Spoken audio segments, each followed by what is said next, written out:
Magandang hapon sa inyong lahat. It's a pleasure to participate in this afternoon's forum. Um, well, you are asking me to share some thoughts on the issue whether or not people of faith should get involved in the coming elections. Uh, I understand yung people of faith to mean believers in general, not necessarily only Catholics or only Christians. I think the answer is much really depends on what your faith teaches you about the issue. I cannot claim to be that familiar with the views of other faiths towards this issue. Honestly, I would like to learn more from the other communities of faith, also in the spirit of ecumenism and interreligious dialogue.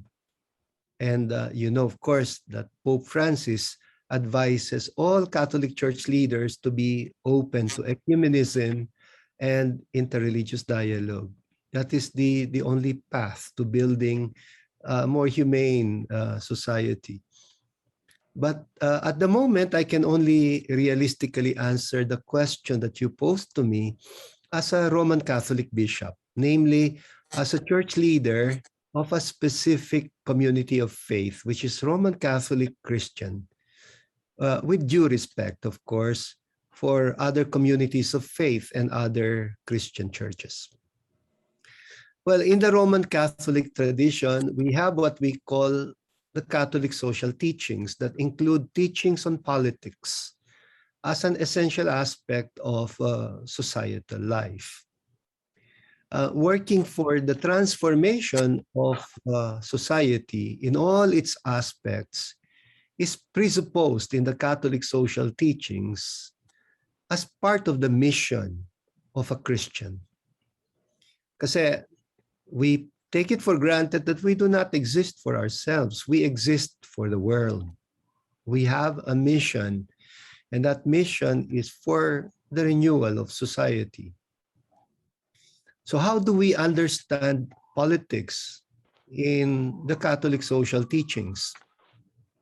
Well, we understand politics mainly as the exercise of public governance and the promotion of responsible citizenship for the benefit of the common good. Let me underscore that kasi politics isn't just about public governance. Kasi you cannot have good governance without a responsible citizenship. That's the other aspect that is commonly neglected in the promotion of good politics. It is also a meaningful vocation. Politics is a meaningful vocation for Christians.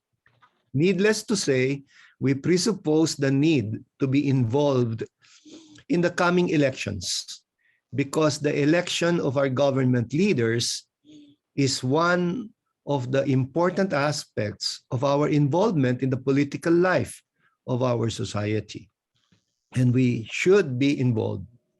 And take note when I say we should be involved in politics, I need to qualify it with the adverb, meaningfully. Kasi, we must be involved meaningfully. What is a meaningful involvement in politics? That's what we're after. Like I said, we can be involved negatively. We can be involved in politics negatively and become enablers of evil in the political aspects of our societal life. And you know, evil has a capacity to possess, not just individuals. You know, we are usually more familiar with, evil possession on individuals. But we often do not realize that evil can also take over our relationships and our social structures, depending on the quality of our communal presence as believers in society. You know, it is sad when we begin to equate politics with bad politics. And I have a feeling that there are many Filipinos who who think like this. Parang ang attitude nila sa politika is, all politics is bad, which is wrong, no? It is very sad when our people develop a prejudice against all politicians as corrupt, abusive, and interested only in power play. No. We have a lot of people in public service who are good people, whose hearts are in the right places. We need good politics because we need a good government. Good public servants who truly serve the public welfare. Kasi, sino ba yung pumupunta sa mga public hospitals? The poor. Kung sino nag-aaral sa mga public schools? The poor, who rely very much on public institutions? The poor. Those with means, usually they'd rather go to a private hospital, or some private institution of learning. It is the poor who are most in need of good and functional public institutions. Well, we should be thankful. At least nakapagboboto pa tayo that we are still living in a relatively democratic country and that we are allowed to choose the people who govern our country. The mere fact na nagkakatipon kayo, even just virtually this afternoon, in spite of the pandemic, means to me that you care about our country. It is very encouraging, and I am so edified that there are a lot of people like you who go out of their way to really discuss, to really engage people in intelligent discussions about politics and about the elections. Well, much depends really on our capacity to elect leaders wisely. Yun yung problema ng demokrasya. As they say, we get the kind of leaders that we deserve. We get the kind of leaders that we deserve. Actually, the manner in which we choose our leaders and the kind of leaders that we select or choose or elect, that speaks very much about ourselves as a nation. Kung sino at kung paano tayo bumoto, for me, that is a manifestation of who we are. Kaya ako, I am open to, whatever might come in this election.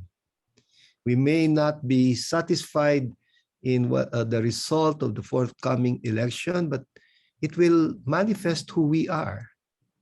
We have to get real. Ito tayo. Ibig sabihin, marami pa tayong kanin kakanin, no? To become a real, stable democracy. The strength of a democracy lies in the political maturity.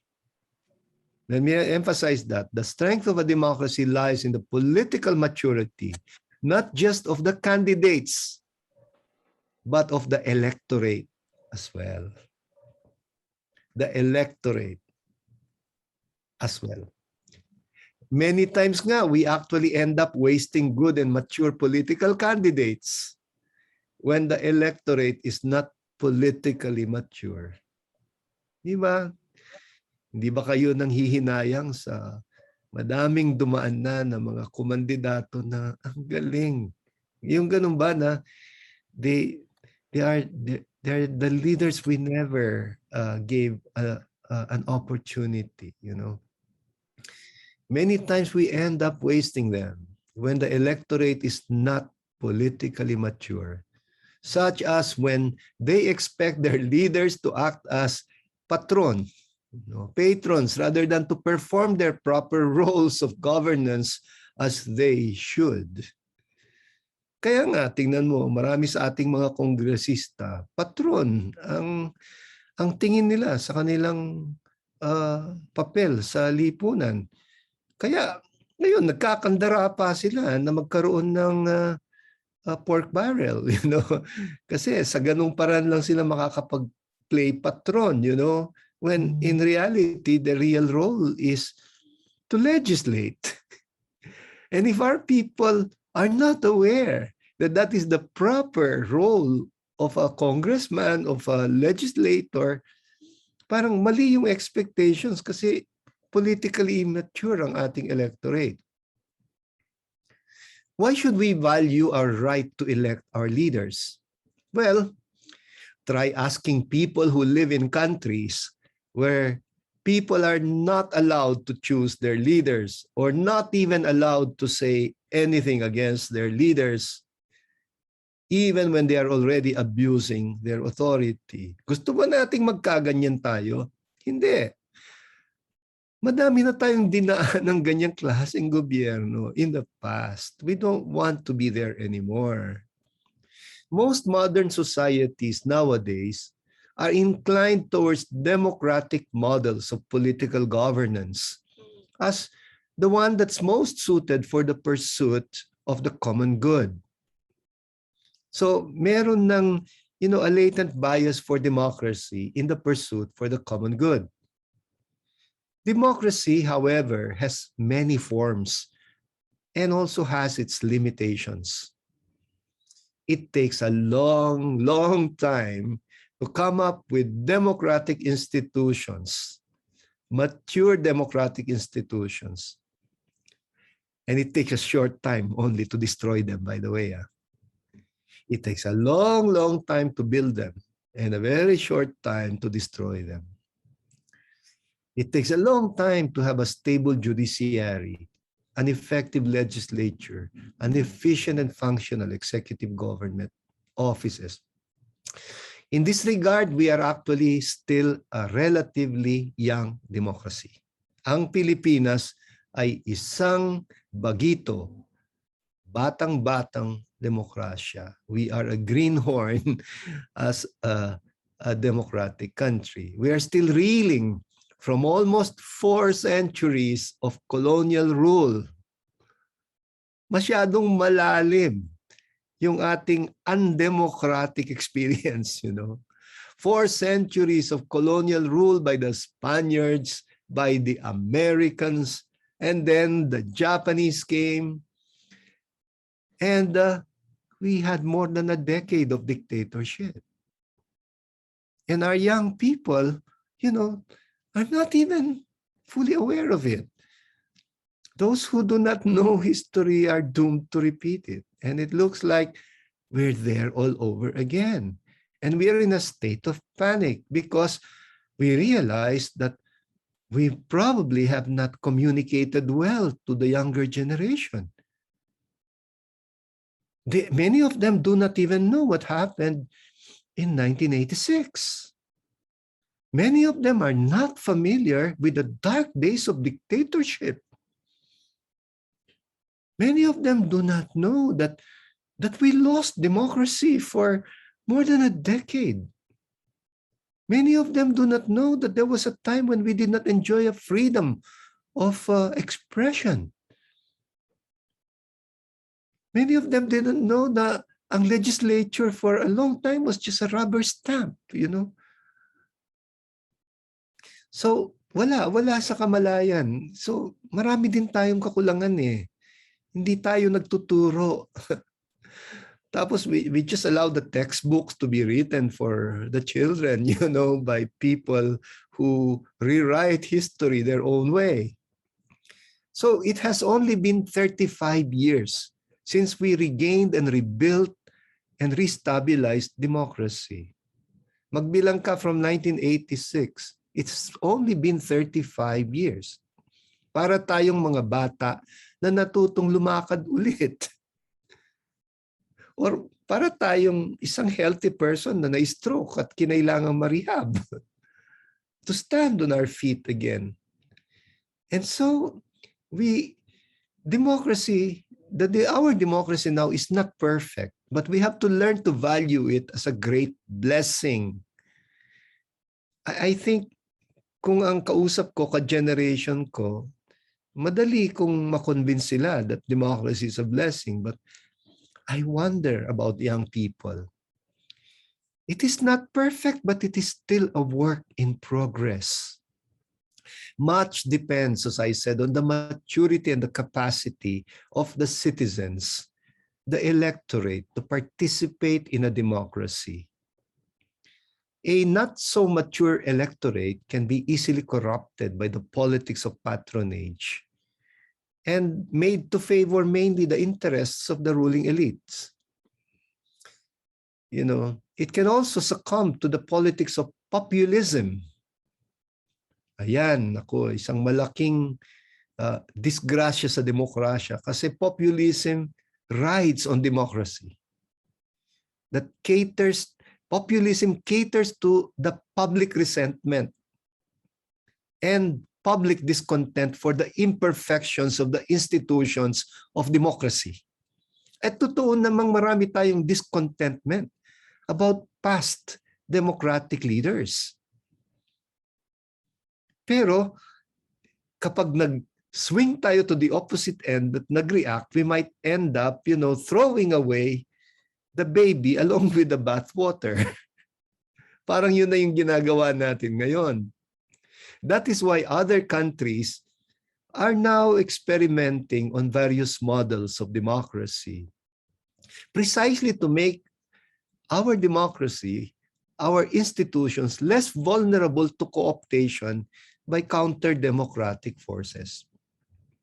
Now, the church is a community of citizens who have every right to participate meaningfully in politics. And participation in politics works in two ways, both in a non-partisan and a partisan way. Sadly, I must note that in the Catholic Church, maraming mga laiko sa Catholic Church na ang alam lang nila na involvement is non-partisan politics, like PPCRV, poll watching, voters education, ganyan. Naku, hindi sapat yun. You can leave that to a few volunteers, but I think the majority should get involved in a more partisan kind of politics. And you know what? We make a distinction between the church as the faithful and the church as leaders. No? Ang problema, pag sinabing the church stand on this, ang parating tinatanong, the leaders, the bishops, as if the bishops were the church. Ako, nanliliit ako when they say, oh, this is the church stand. May nilabas lang na statement ang bishops. This is the church stand. No, it's the stand of the bishops as leaders of the church. But the laity have a right to participate also in views pertaining to aspects of societal life that are not the area of expertise of bishops. Kaya pagdating dito sa political involvement, wala kami sa forefront. Kayo dapat ang nasa forefront. You lead us. You lead us. So, church leaders consciously avoid entering into political leadership because their focus is moral and spiritual leadership. When the members are unable to participate meaningfully in politics for the common good, it can only mean that nagkulang kami. We have not exercised our spiritual and moral leadership adequately, which is primarily the formation of conscience. Kaya natutuwa ako that you are supplementing our lack. Pinupuno ninyo ang aming pagkukulang. In all humility and honesty, inaamin ko ang pagkukulang namin as your church leaders pagdating sa edukasyon on the morality of politics. Ibig sabihin, baka hesitant yung ibang obispo to give that political education that's necessary because they're not in command. They are not as well-versed about it. Alam nyo, the notion of separation of church and state is actually more of a distinction of roles. Ang ibig lang sabihin, it is not the business of the state to put up a church. It's not the business of a state to put up a church. Diba? How would you react if the state adopted one religion as the official religion? You don't like that, diba? There was a time when Catholicism was official religion. Now, even Catholics don't like that to happen because we respect religious liberty. Yung parang religious liberty is an important aspect of a democracy. And for there to have, para magkaroon ng religious liberty, you need a distinction of church and state. So, it is not the business of the state to put up a church. And it is not the business of the church to run a state either. No? As church leaders, the roles of leadership that we exercise are mainly in the realms of spiritual and moral leadership. I said that already. And just because we are effective as spiritual leaders or moral leaders does not mean we can also be effective as political leaders. Alam niyo, ganun yung naging karanasan namin in Pampanga nung wala na silang mahanap na na option. Ang tinulak nila ay pare. Parang pwede bang kayo na lang ang tumakbong gobernador kasi you are a good spiritual leader, you're a good moral leader. Yung ganun ba? And you know, it can be tempting sometimes even for some church leaders. But look what the Talibans are doing in Afghanistan. The Talibans are clerics. So you have a state run by intolerant clerics. Delikado yan. Kaya walang religious freedom. You don't expect any democracy in that. Some people say strong institutions are more important than strong leaders. Some people say, kailangan daw natin ng strong institutions. Okay, of course. But that depends also on what we mean by strong leaders. Of course, we need leaders with a strong political will, especially in the pursuit of the common good, in a manner that respects the rule of law and the democratic institutions. Pero I do not think we can consider a leader a strong leader if he or she does not respect the rule of law. Okay? Ulitin ko yon. I don't think we can truly consider a leader a strong leader if that leader does not respect the rule of law. If he begins to rule like a despot, a tyrant, or a dictator. I think that truly strong leaders also strengthen the institutions. A truly strong leader strengthens the basic institutions of democracy. The truly strong leaders respect the systems of checks and balances in a healthy democracy. They respect and protect basic human rights and civil liberties. Kapag mayroon kang pinuno na masama ang tingin sa human rights, that means they're bad leaders. Because a truly strong leader protects human rights and civil liberties. And they also respect the freedom of expression, even of people who might not agree with them. Kaya mahirap magbalat sibuyas in a democratic kind of country. Because you have to be ready for criticism. The truly strong leaders are mindful of the more disadvantaged sectors of society, such as the poor, those in the labor sector, the agricultural sector, the elderly people, the people with disabilities, the people with mental health issues. Kunyari, drug addicts. Drug addicts are not to be treated as criminals. They are people with mental health issues. They're struggling. They're trying to cope with their difficult circumstances in life through substance abuse. And because of that, some of them can commit crimes. But we have no right to treat them as parang salot ng lipunan. A humane society will try to rehabilitate them, will try to create structures that will make people like this more productive and less prone to addictions. I remember what Magsaysay said, those who have less in life should have more in law.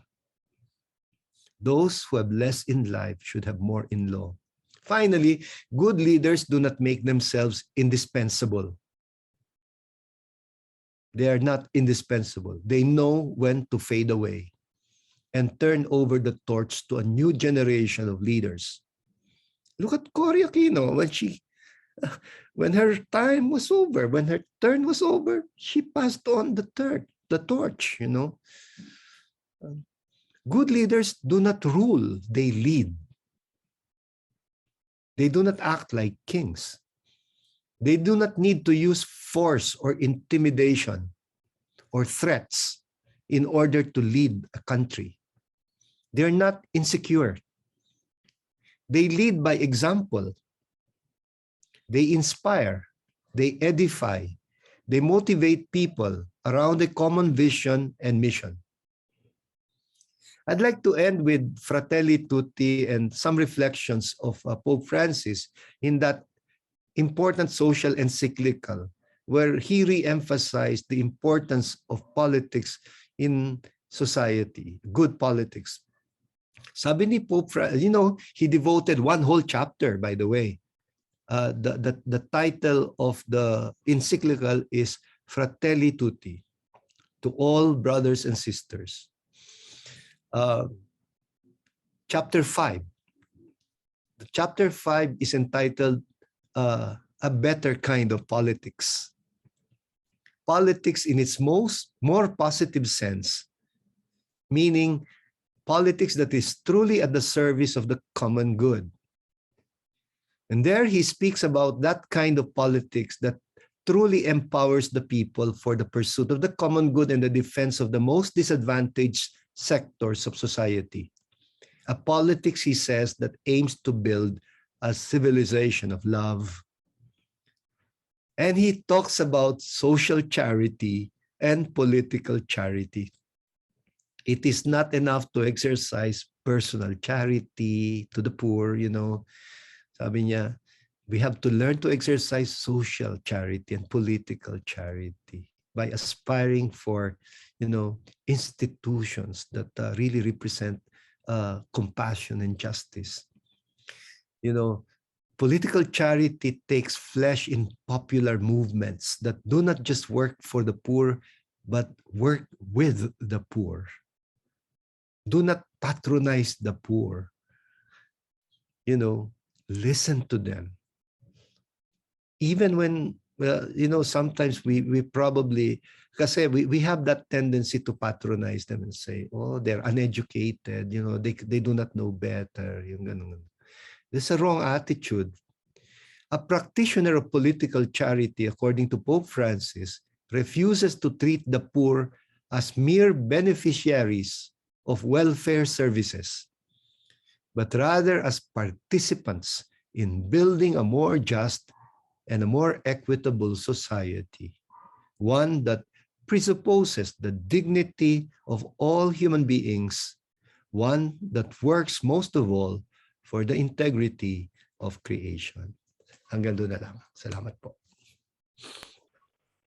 Maraming salamat po, Bishop Ambo. Maraming salamat po sa pagpapaunlak po din sa aming imbitasyon. Meron pong mga komento dito. Okay lang po ba na mag-explain? Sure. Okay lang, yeah. Maraming salamat po. So yung may mga tanong po kay Bishop Ambo, willing naman po siya na magsagot sa inyo. Pwede pong magtaas lang po ng kamay. At saka Bishop, marami po kasi dito parang sobrang dami kasing nuggets na nakuha, nuggets, no? Tsaka parang mga media bites na nakuha din tayo, no? Tinatanong nila ako kung recorded po ito. Recorded po ito, pero tatanungin din po natin si Bishop Ambo kung pwede ba tong i-share publicly eh. Yeah, So, okay. maraming salamat po. Si Carlo may tanong? Carlo? Go ahead, Carlo. Yes, ma'am. Hindi ko lang kayo marinig. Oo, Carlo, may tanong ka? Opo. Sige, go ahead. Yeah. Okay, ma'am. Ma'am, paano po yung palusot ng mga Bishop Ambo? Yes, yes. Paano po yung palusot po ng mga obispo at saka ng mga pare na sila daw ay apolitical and therefore ayaw po nila makialam sa current situation na ngayon?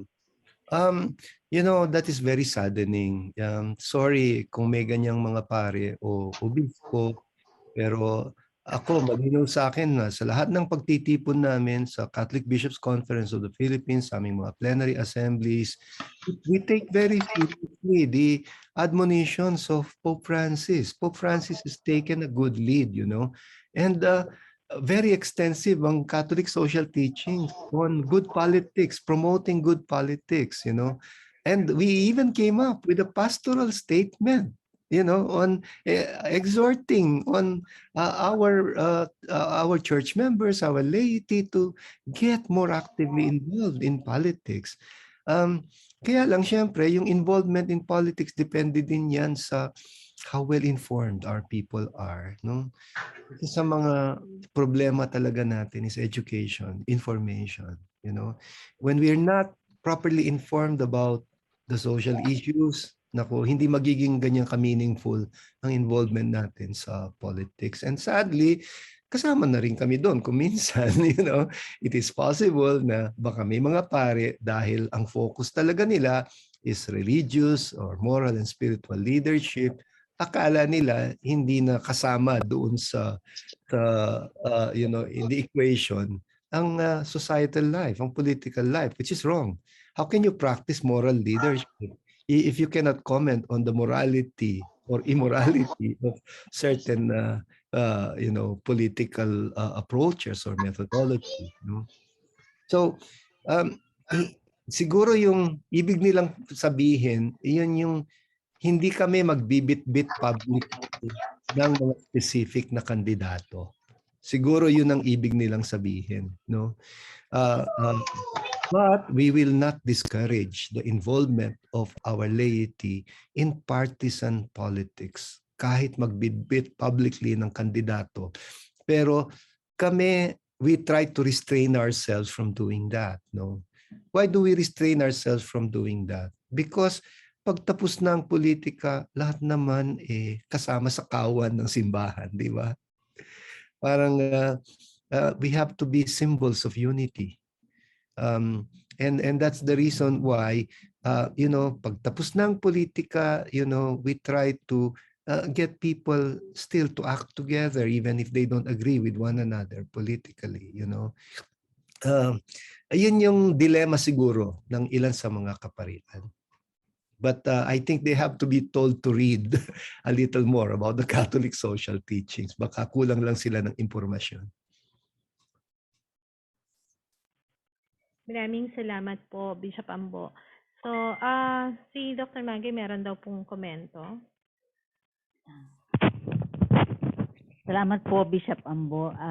We have not, kami po yung mga evangelical, we have not had the privilege of getting acquainted a little more with you. Alam lang po namin yung mga pronouncements ninyo sa CBCP. At saka po si Randy David is a good friend of ours sa academic community. So, opo.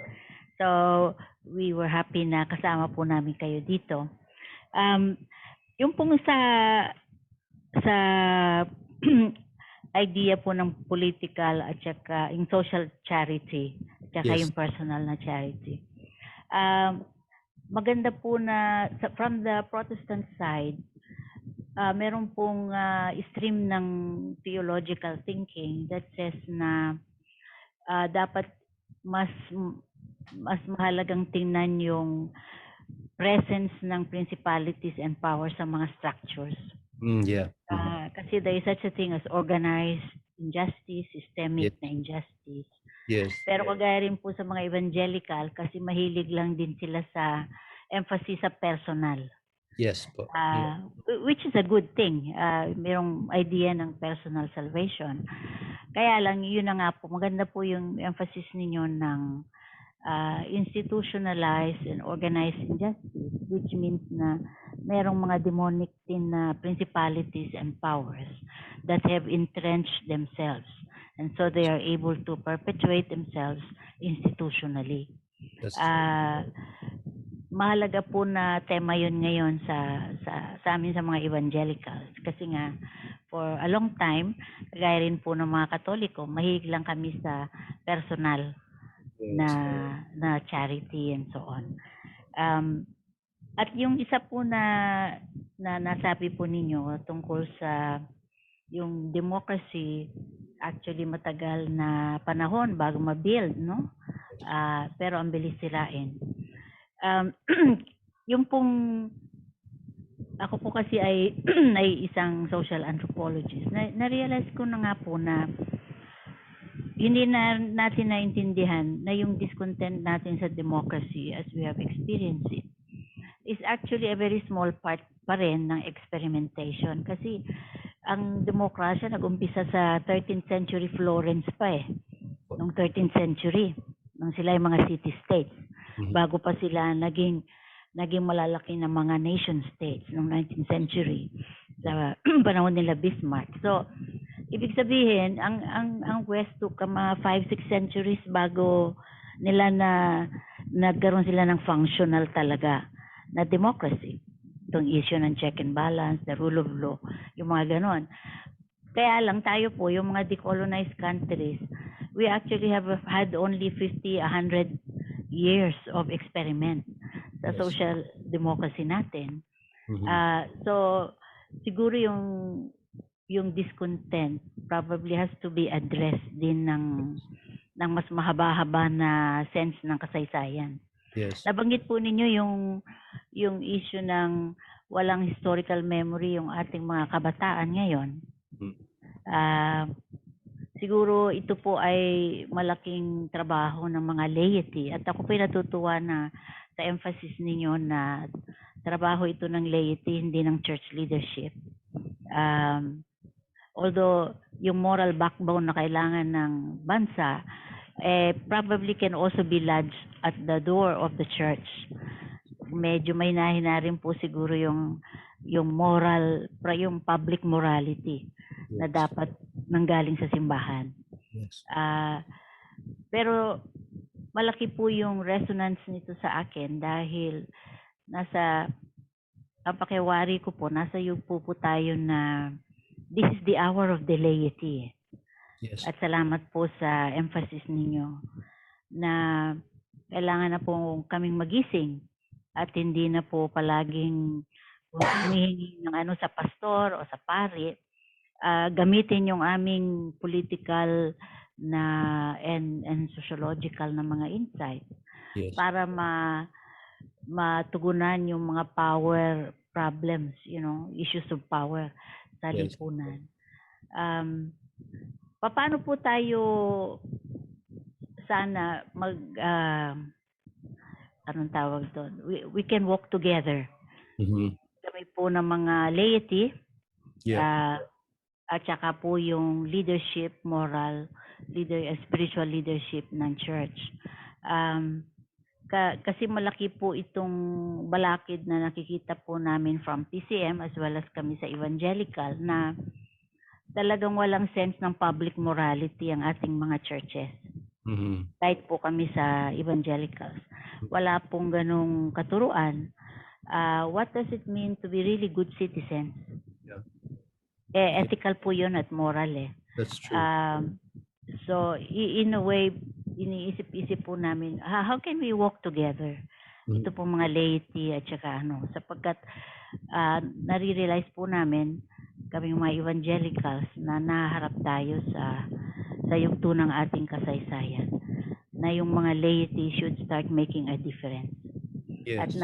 naalala ko po si Cardinal Rosales, sabi niya sa akin, ang problema natin yata yung kultura natin palagi tayong nakatayo sa pari at sa mga pastor. Sabi niya, paano kayo magkakaroon ng sariling konsyensya, no?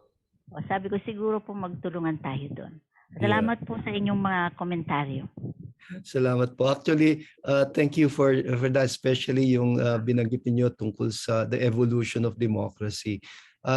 The early democracies had as participants only the citizens. And when they say citizens, not everyone is a citizen. There are also non-citizens. And non-citizens had no right to participate in the democracy. Sa atin, it's presupposed that we are all citizens. So because we are all citizens, there are some who do not have the capacity to participate meaningfully.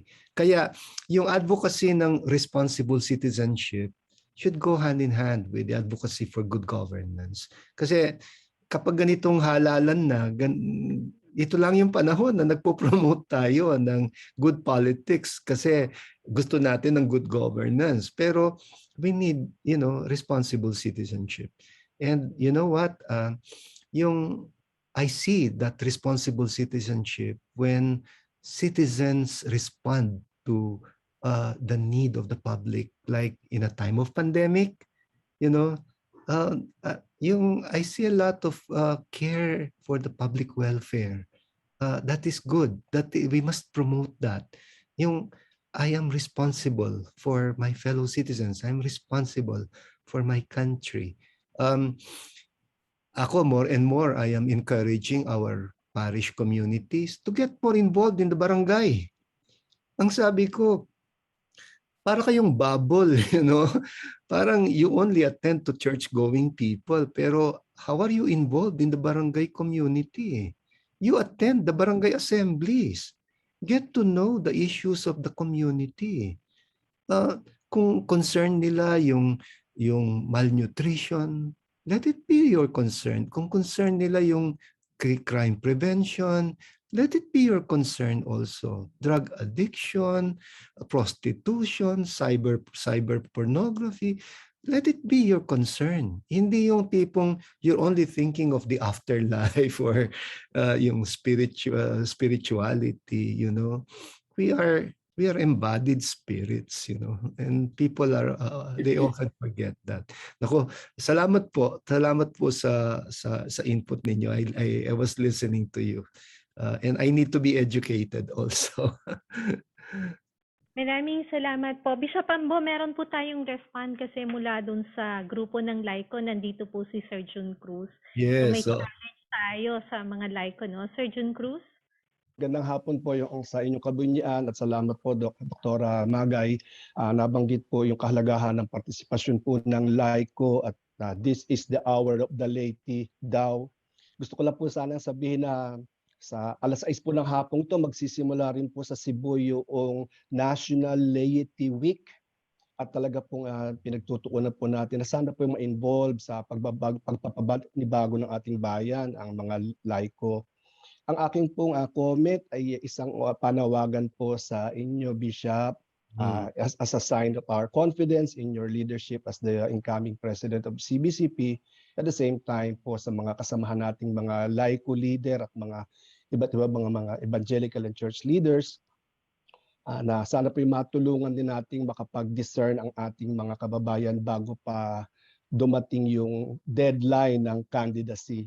Kung alam ko naman po na nakarating na rin ang panawagan ng laiko sa lahat ng mga leaders na sana naman po ay ma-involve tayo sa new politics, a better kind of politics, bago naman, ma'am. Kaya po sana ay may in-attach lang po kami diyang mga materials for the basic circle of discernment na maaring gamitin sa barangay, maaring gamitin sa iba't ibang mga posisyon, na sana po ay isipin din ng laiko kung paano tayo makapagpapatakbo ng mga tunay na mga leader, sapagkat kung wala namang pagpipilian, ano yung voters education na gagawin natin. Mhm. Sa Ilocos po ay tatakbo na sa Region 2 sa District 2 si Sandro Marcos dahil wala nang posisyon doon, lalabanan niya na si Pariñas. Sino Mhm. pagpipilian natin? Marcos o Pariñas? Parang ganoon po. So, sana po ay makapagpatakbo tayo ng iba pang mga laiko na talagang tatayo sa paniniwala po natin at salamat po sa suporta po ninyo. Salamat po. Salamat, Brother Jun. And totoo yun, we must encourage, people to even run for politics. It's a vocation also. No, it's a calling also. I know it's a difficult calling within a context na medyo wasak yung ating kind of politics. But it's encouraging to see young people, some young leaders, di ba? Meron naman, di ba? Meron naman. Ako, I've never equated our politics with just the top leadership, Kasi ang gobyerno natin, malawak na struktura yan. Marami tayong public servants. I'll never give up hope on our government in spite of the leaders.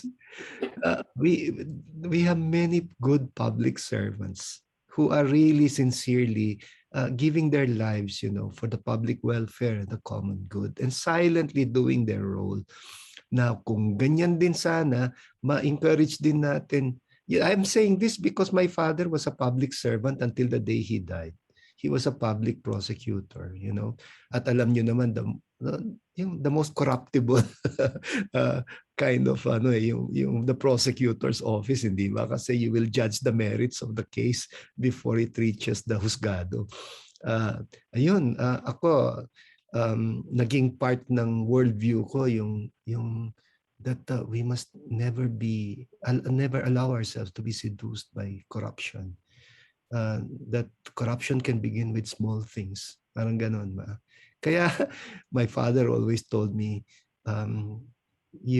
not all gifts are gifts, ha? Don't forget that, ha? Hindi lahat ng regalo ay regalo. Pag niriregaluhan ka ng isang tao na alam mong hawak mo yung kaso niya, hindi regalo yon. So, parang gano'n. No? I realized at that early age, I was given a political education by my father. Those values are precious. So, kasi corruption begins at home. It is a culture. It is a culture.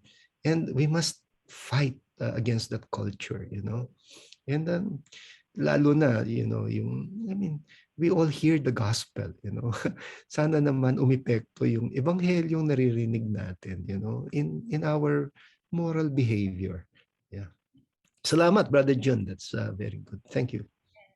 Maraming salamat po, Brother June. So speaking of young people po, si Ivan po ng Impact Youth ay meron pong gustong sabihin sa inyo, Bishop Ambo. Sige. Ito mga kabataan po kasi talaga ito eh. Nasaan ka na, Ivan? Opo, maraming salamat po sa pagkakataon. Bishop Ambo, maraming salamat po sa inyong inspiring at eye-opening na mensahe. Ito po ay dadalhin po namin at saka ibabahagi dun sa mga leaders natin meron tayong mga leaders sa Luzon, Visayas, Mindanao.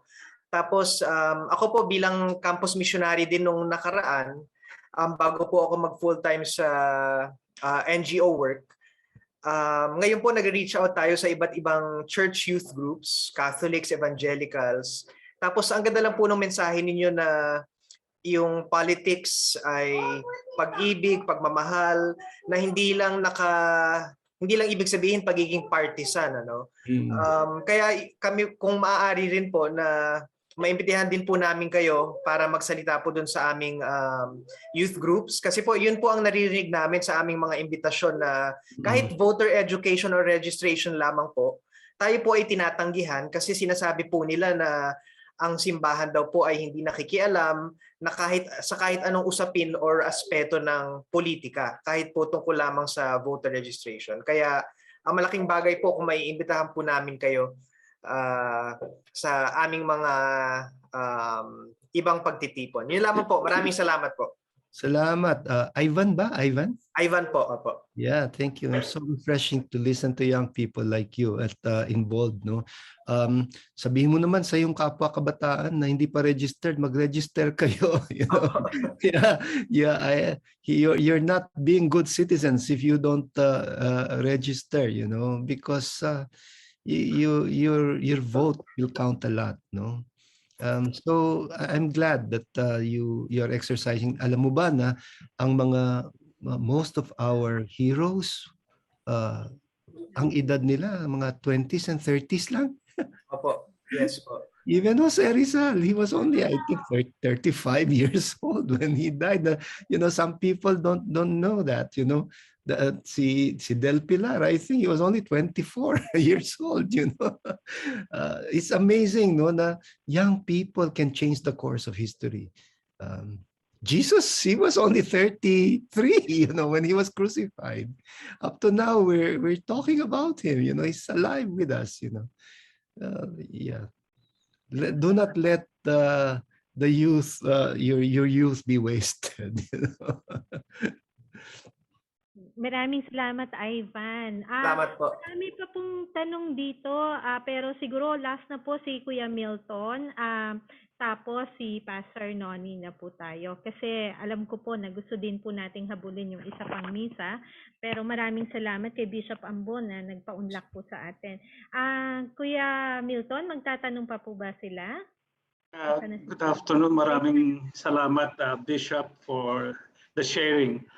Ang tanong ko lang ay, how do we deal with politicians who are very corrupt but take on the mantle of piety and assume the blessing of the church? I'll give you examples. When I was in high school, nung dumating ang Papa, the Marcoses were always with the Pope wherever he said a mass. Mhm. So people thought that they had the blessing of the church. Mm. And more recently, there were bishops or priests in Mindanao receiving gifts of cars from President Gloria Macapagal Arroyo. Mm. So it confuses people when we see these things happening as if the church is in bed with the politicians who are very corrupt. Mhm. How do we deal with that? I think the church needs to purge itself of these kinds of incidents. Yeah. Thank you. Yeah, thank you. Thank you for that very candid question. And totoo, it's one of our difficulties. It also, our behavior betrays also our level of consciousness, di ba? And our level of political awareness. Yeah, kung merong gustong-gustong gamitin kung minsan ng mga corrupt politicians, yung simbahan, to give an impression of parang piety, legitimacy, yung ganon ba. And if you are undiscerning, unfortunately, you can be seduced by that. Discernment is so important, you know. And kung minsan, sadly, kahit mga church leaders pwedeng magkulangan ng discernment. You know, you referred to a very specific thing that took place during the time of Arroyo, no? If you remember, those bishops returned those cars, no? And sort of publicly apologized. And parang kami mismo, we had to sort of level up and dialogue about the issue, you know. And I do remember, kasi yung kuminsan, you know, you would have priests in social action who are sort of so eager to do their job, to work for the poor, ganon. And kuminsan sasabihin nilang, kailangan ho natin ng sasakyan na pang-deliver ng goods for our disaster response, relief distribution, and all of that, yung ganon. But sometimes they forget that, you know, government funds should never used for that purposes, you know. You don't ask for funds from government. That is very unethical. And sometimes some church leaders don't realize that. Uh, that's how you promote the patronage politics eh. And kung kalaban tayo ng politics of patronage, bakit ba tayo magpapatali ng kamay? Uh, Remember what I said, not all gifts are gifts. Sometimes you don't even have to ask for them. They offer them. They offer them to you. But then, wait a minute, those are government funds. Huwag mo siyang gagamitin para talian kami ng kamay. At ako, brother, when I partner with government, especially on the local government level, I make myself very clear to them. I said, I'm not asking for a favor from you. What I'm asking is, do you want to partner with the church? If you want to partner with the church, then let's work together for the common good.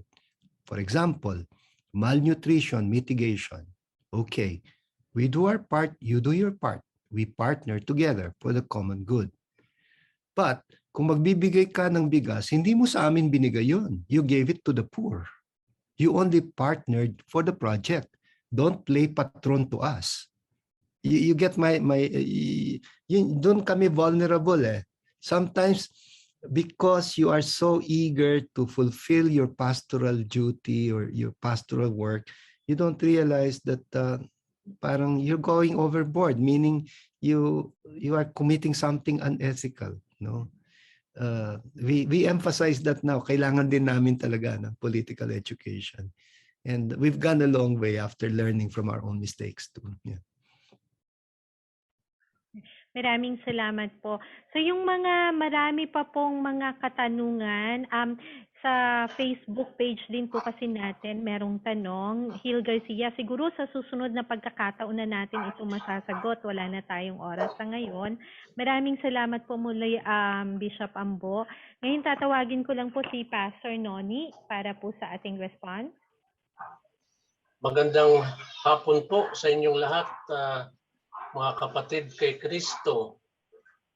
Bilang reaksyon, nais kong ipahayag ang taos-pusong pagpapasalamat at sinasabi kong Bishop Ambo, pinagpala at pinasigla mo ang gawain ito, makabuluhan ang iyong mga pananalita at maaaring gumagambala sa amin ngayon upang magbalikwas at kumilos tungo sa makabuluhang pagbabago. Minsan pa, maraming salamat po.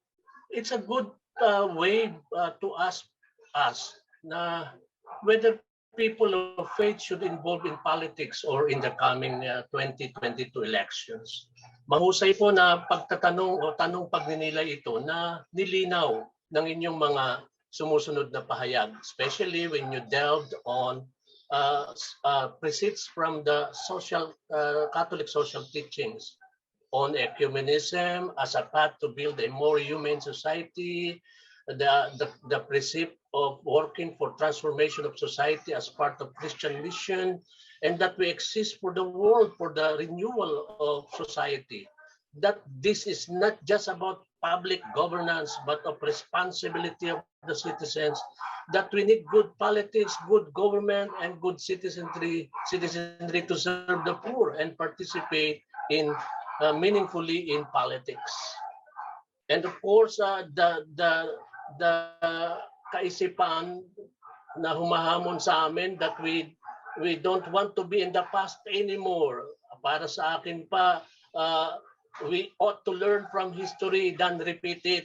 We learn from it. Kung may mga malulungkot na karanasan sa kasaysayan ng diktadorya, iwaksin natin ito. And finally, the humility to confess the lack in church leaders. Not only the bishop, of course, but all members of Christian people, and therefore the need to educate the faithful and the Christians on the morality of politics. Bishop Ambo, other faith community like the United Church of Christ in the Philippines and then other denominations coming from the National Council of Churches in the Philippines can subscribe to the precepts of the Roman Catholic Church, especially on working for transformation, with Christian people taking seriously the mission of partaking with God's mission to transform the world, para sa akin in accordance with kingdom values. Ilang mga reaksyon pa, binasbasan ng Diyos ang pagtitipong ito dahil sa iyo, Bishop. Ninoob niya ito sapagkat hindi lamang ito ukol sa atin at para sa atin. Para ito sa bayang kinakalingan ng Diyos na pinagmamalabisan ng isang pamahalaan na kinapapalooban ng mga pinunong sariling kapakanan ang labis na pinapahalagahan. Kung kaya't para sa maraming mga iglesia sa ngayon, nangangailangan na patampukin ang politika ng pagbabago. Yes. Pangalawa, manindigan po tayo at gumampan sa tungkuling ito bilang mamamayan. Higit pa rito, hindi rin lang sana reforma ang pangarap at pagkilos natin bilang mga mananampalataya na kumikilala sa Diyos na gumagawalaan sa makabuluhan at lantay na pagbabago para sa buong sanglikha. Alalahanin po natin ang eleksyong 2022 ay gaganapin sa gitna ng dumadaos na demokrasya, di mabuting pamamahala at di pantay na panlipunang hustisya na lalong lumala maging sa panahon ng pandemya.